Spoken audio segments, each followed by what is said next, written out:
भगवान श्री कृष्ण का जन्मदिन जन्माष्टमी के रूप में मनाया जाता है। उन्होंने धरती पर अवतार लेकर अधर्म का नाश और धर्म की स्थापना की थी। यह त्यौहार हर साल बहुत ही धूमधाम से मनाया जाता है। भारत में ही नहीं बल्कि विश्व के अन्य देशों में भी भगवान श्री कृष्ण के भक्तजन उनके जन्मोत्सव को बहुत ही हर्षोल्लास के साथ मनाते हैं। भाद्रपद माह के कृष्ण पक्ष की अष्टमी तिथि को रोहिणी नक्षत्र में मथुरा में आधी रात को कारागार में भगवान विष्णु के 8वें अवतार के रूप में वासुदेव की पत्नी देवकी के गर्भ से भगवान श्री कृष्ण ने 8वीं संतान के रूप में जन्म लिया था। उनको श्री कृष्ण के अलावे मोहन, गोविंद, वासुदेव, गोपाल, कन्हैया, श्याम, माधव, केशव या द्वारकाधीश आदि नामों से भी जाना जाता है। नमस्कार, जय हिंद, जय भारत। मैं अखिलेश आपका आपके YouTube चैनल से नो एंड गो से जुड़ने पर हार्दिक स्वागत करता हूं। आज के इस वीडियो में आप देख रहे हैं उत्सव श्री कृष्ण जन्माष्टमी का से संबंधित रोचक जानकारियों के बारे में। देवकी मथुरा के राजा उग्रसेन की पुत्री और कंस की बहन थी, जिनका विवाह पास के ही राजा सूरसेन के पुत्र वासुदेव से हुआ था। इस प्रकार रिश्ते में देवकी कंस की बहन थी और कंस श्री कृष्ण के मामा थे। वह एक अत्याचारी राजा हुए।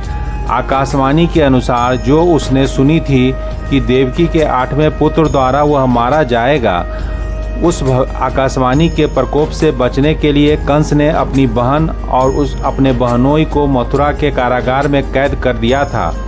एक के बाद एक देवकी के सभी संतानों को जन्म लेते ही वह मार दिया था। जब कृष्ण का जन्म देवकी के 8वें पुत्र के रूप में हुआ तो कंस के डर से वासुदेव ने नवजात शिशु को रात में ही यमुना पार गोकुल में यशोदा के यहाँ पहुँचा दिया।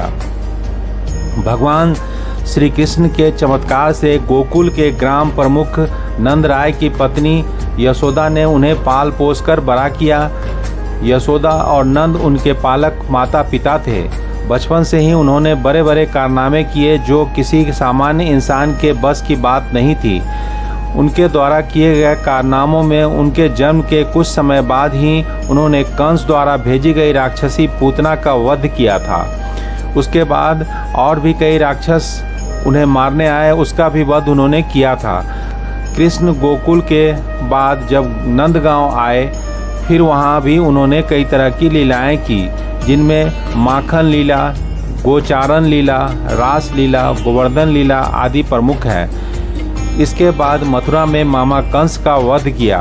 महाभारत के अनुसार कृष्ण कुरुक्षेत्र युद्ध के लिए अर्जुन के सारथी बने थे, लेकिन इस शर्त पर कि वह कोई हथियार नहीं उठाएंगे।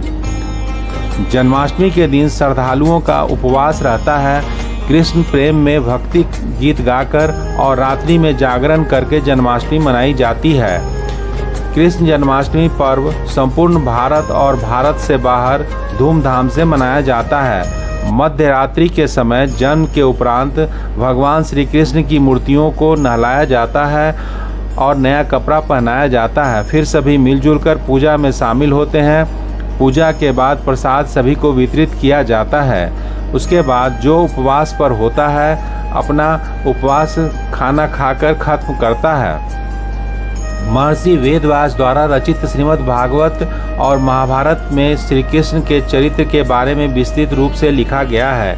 कुरुक्षेत्र की युद्ध भूमि में श्री कृष्ण ने अर्जुन को जो उपदेश दिया था वह श्रीमद् भागवत गीता के नाम से प्रसिद्ध है, जो ग्रंथ आज भी बहुत लोकप्रिय है। तो फिर इस प्रकार संपन्न होती है उत्सव श्री कृष्ण जन्माष्टमी की।